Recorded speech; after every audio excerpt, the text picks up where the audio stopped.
नमस्कार दोस्तों। Computer organisation and architecture से एक और क्वेश्चन मैं लाया हूँ। ये क्वेश्चन पूछा गया था गेट 2007 आईटी में। पहले क्या होता था, कंप्यूटर साइंस का गेट का पेपर्स अलग होता था और आईटी ब्रांच का अलग होता था। तब देखते हैं क्वेश्चंस क्या है। Following table indicate the latency of operation between the instruction producing the result and instruction using the result। ये बोल रहा है कि अगर कोई इंस्ट्रक्शन जो है रिजल्ट को प्रोड्यूस कर रही है और दूसरी कोई इंस्ट्रक्शंस है जो उस रिजल्ट का यूज कर रही है, तो इस टेबल के अकॉर्डिंग जो है उसमें जो है लेटेंसी होगी। जैसे कोई इंस्ट्रक्शन है एएलयू ऑपरेशन करके कोई रिजल्ट प्रोड्यूस कर रही है, कोई इंस्ट्रक्शन है और वो एएलयू ऑपरेशन करके कोई रिजल्ट प्रोड्यूस कर रही है, और कोई दूसरी इंस्ट्रक्शंस है जो कि एएलयू ऑपरेशन करना चाहती है और रिजल्ट यूज करना चाहती है इस इंस्ट्रक्शंस का। मान लेते हैं I1 इंस्ट्रक्शंस है, उसने जो है कोई रिजल्ट R1 में कोई रिजल्ट प्रोड्यूस किया, और ये दूसरी एक I2 इंस्ट्रक्शंस है जो कि वो भी एएलयू ऑपरेशन करना चाहती है लेकिन R1 रिजल्ट का यूज़ करना चाहती है। तो उस कंडीशन में क्या होगा, दोनों के बीच में जो डिले होना चाहिए, 2 का डिले होना चाहिए, लेटेंसी 2। या मैं अगर यहाँ पे यूनिट मान लूँ तो 2 क्लॉक साइकिल बोल लेता हूँ, अपने समझने के लिए 2 क्लॉक साइकिल की यूनिट मान लेता हूँ, लेटेंसी होनी चाहिए। सिमिलर अगर कोई इंस्ट्रक्शन है वो क्या कर रही है, एएलयू ऑपरेशन कर रही है और उससे वो कुछ रिजल्ट प्रोड्यूस कर रही है, और दूसरी इंस्ट्रक्शन है जो कि इस रिजल्ट का यूज करके स्टोर करना चाहती है मेमोरी में, तो इन दोनों इंस्ट्रक्शंस के बीच का डिले 2 क्लॉक होगा। सिमिलरली तीसरा कंडीशन क्या बोला है कि अगर कोई इंस्ट्रक्शन है जो लोड ऑपरेशन परफॉर्म कर रही है, मतलब मेमोरी से कोई डेटा उठा के लोड कर रही है, और दूसरी कोई इंस्ट्रक्शन है जो डेटा, इस इंस्ट्रक्शन ने जो डेटा लोड करके लाया है उसी डेटा को यूज करना चाहती है, एएलयू ऑपरेशन करना चाहती है ये इंस्ट्रक्शन, तो इन दोनों इंस्ट्रक्शंस के बीच जो डिले होगा, जो लेटेंसी होगी, वो 1 क्लॉक की होगी।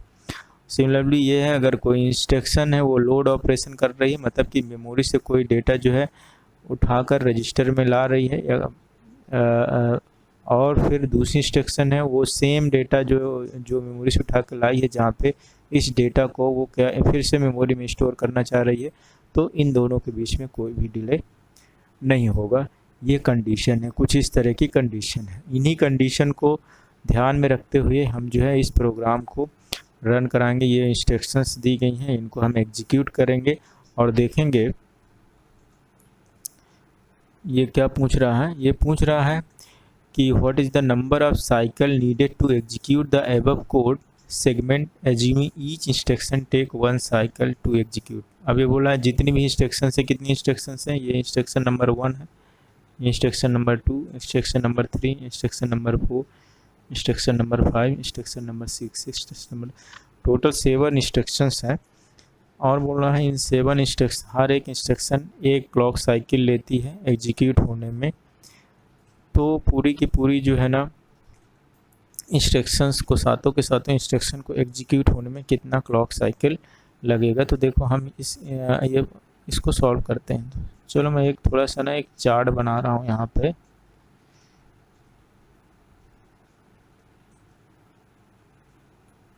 कुछ इस तरह का,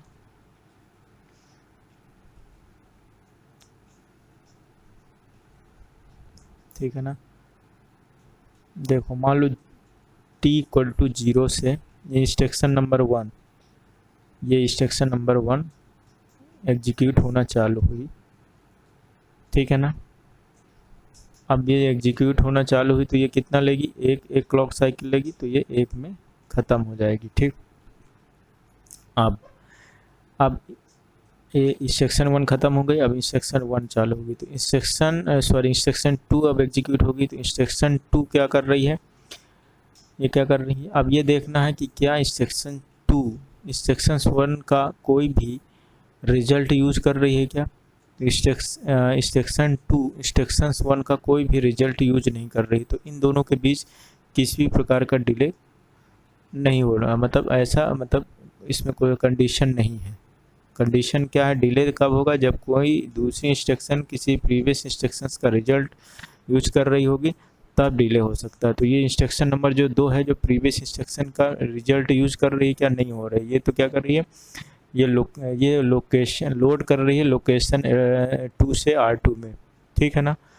इसका कोई नहीं, तो इसीलिए I2 भी हमारा सिमिलर चल जाएगा 1 से 2 तक, ये भी चलेगा। अब हम ये देख रहे हैं ऐड 3 क्या हो रहा है? ऐड R1 R2, तो इसका मीनिंग्स क्या है? इसका ऐड R1 R2 R1, इसका मतलब ये है कि add R1 and R2 and save the result in R1, मतलब ये R1 और R2 को क्या करना है? ऐड कर देना है और इन दोनों को सेव कर देना है इसमें। तो देखो ये इंस्ट्रक्शन है R1 और R2 का यूज कर रही है, तो R1 एंड R2 इस इंस्ट्रक्शन R1 जो है इंस्ट्रक्शन नंबर 1 द्वारा प्रोड्यूस रिजल्ट है, और R2 जो है इंस्ट्रक्शन 2 के द्वारा प्रोड्यूस रिजल्ट है। तो देखो अब ये देखते हैं इसने क्या किया। अगर 1 और 3 के बीच में ये लोड कर रही है और ये क्या कर रही है? एक्यूमुलेटर परफॉर्म कर रही है, ALU में perform, arithmetic logic unit perform कर रही थी। इंस्ट्रक्शन 1 और इंस्ट्रक्शन 3 के बीच में ये देखो लोड और ALU ऑपरेशन में एक का डिले होना चाहिए, इंस्ट्रक्शन 1 और इंस्ट्रक्शन 3 में। तो ये देखो 1 और 3 में, मतलब इंस्ट्रक्शन 1 परमिट करती है कि आप 2 से एग्जीक्यूट कर सकते हो, बट हमको ये भी चेक करना है क्या इंस्ट्रक्शन 2 परमिट करेगी।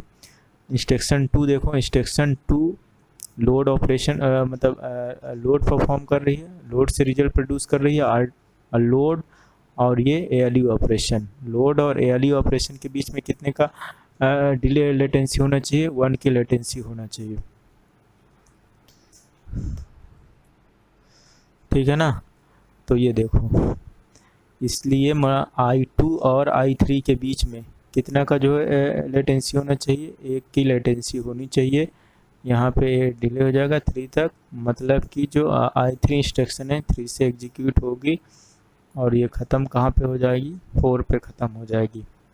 I3 भी ख़त्म हो गया, I3। अब देखो डिक्रीमेंट R2, डिक्रीमेंट R2 मतलब ये जो इंस्ट्रक्शंस हैं ये R2 का यूज कर रही है। अब R2 जो है ना, R2 जो है किस इंस्ट्रक्शन ने जो है रिजल्ट दिया था? R2 दिया था लोड ने। तो ये हो गया क्या? ALU ऑपरेशन, ये हो गया आपका लोड ऑपरेशन। तो लोड और ALU के बीच में कितने का डिफरेंस होना चाहिए? लोड और ALU के बीच में 1 का डिफरेंस होना चाहिए। तो देख लो I2 और I4, हाँ तो I2 तो 2 में हुआ था, तो यहाँ से आराम से I2 परमिट कर रहा है, कोई दिक्कत नहीं। लेकिन क्या I3 परमिट कर रहा है? I3 बिल्कुल, क्योंकि ये I3 का रिजल्ट ही यूज नहीं कर रहा। I3 ने तो रिजल्ट तुम्हारा R1 में सेव किया है, तो ये I3 इंस्ट्रक्शन का रिजल्ट यूज ही नहीं कर रहा है, इसलिए ये क्या करेगा? यहाँ पे आराम से आपका I4 भी चल जाएगा।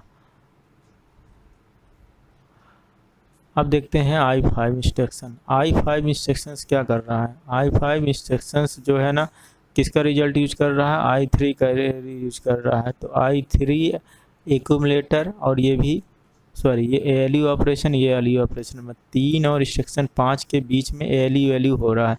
तो ALU और ALU में 2 क्लॉक साइकिल का डिफरेंस होना चाहिए, मतलब कि आपका इंस्ट्रक्शन 3 और इंस्ट्रक्शन 5 के बीच में 2 क्लॉक साइकिल का होना चाहिए। तो इंस्ट्रक्शन 3 और इंस्ट्रक्शन 5, तो इंस्ट्रक्शन 5 अगर यहीं से एग्जीक्यूट करा दूंगा तो 1 क्लॉक साइकिल का डिफरेंस रहेगा, तो इसीलिए हमको यहाँ एक गैप देना पड़ेगा। यहाँ 6 से हमको I5 को एग्जीक्यूट कराना पड़ेगा और ये 7 तक एग्जीक्यूट होगा।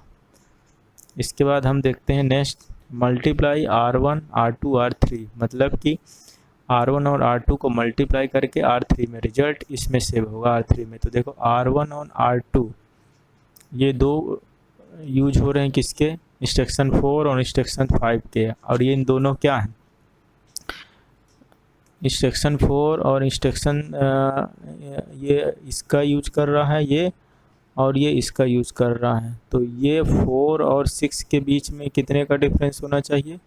ALE में आपका 2 का होना चाहिए। तो 4 और 6 के बीच में, तो 4 तो परमिट कर रहा है। देखो I4 बोल रहा है कि आप आराम से 2 का हो गया, यहाँ से एग्जीक्यूट करा लो, लेकिन I5 परमिट नहीं कर रहा है। I5 बोल रहा है कि I5 से I6 को एग्जीक्यूट होने के लिए 2 क्लॉक साइकिल चाहिए, मतलब दो डिले चाहिए। तो 2 डिले यहाँ पे करना पड़ेगा हमको, ये 8 और ये 9, और इसके बाद हम यहाँ से I6 को एग्जीक्यूट करा सकते हैं, और ये 10 तक हमारी एग्जीक्यूट। इसके बाद फिर देखो ये 7 एग्जीक्यूट होगी। तो 7 में क्या है? Store R3 location 3। अब ये बोल रहा है कि R3 यूज कर रहा है। R3 किसने प्रोड्यूस किया है? I6 ने किया है। I6 ALU है और ये स्टोर ऑपरेशन है। तो ALU और स्टोर अगर है तो फिर हमारा 2 क्लॉक साइकिल का डिफरेंस होना चाहिए। तो मतलब 6 और 7 के बीच कितने का डिफरेंस होना चाहिए? 2। मतलब 6 ने जब रिजल्ट प्रोड्यूस किया तो अगल वाला 2, कम से कम 2 क्लॉक साइकिल वेट करना पड़ेगा। तो इसने I6 ने मतलब 7, ये 2 क्लॉक साइकिल का 11 और 12 से ये आपका I7 चलेगा और ये जाके 13 में ख़त्म हो जाएगा। तो टोटल अगर देखा जाए, इसने क्या यही पूछा कि what the number of cycle needed to execute the above code segment. तो टोटल कितनी साइकिल लगेंगी? 13 साइकिल। यही हमारा आंसर है। अगर आपको सलूशन समझ में आया है तो प्लीज़ वीडियो को लाइक कर दीजिए और चैनल को सब्सक्राइब कर